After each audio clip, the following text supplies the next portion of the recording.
Largaron el Premio Independencia de la República de Bolivia.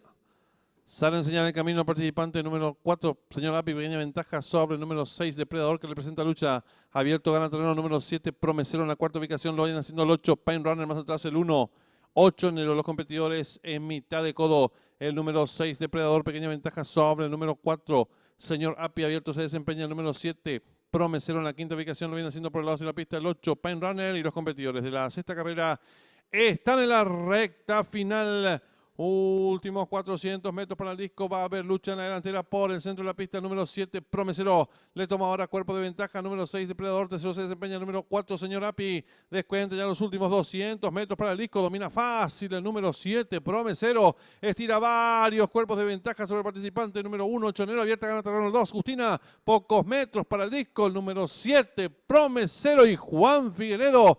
Varios cuerpos de ventaja sobre la número 2, Justina, tercero el 1 y cruzaron el disco.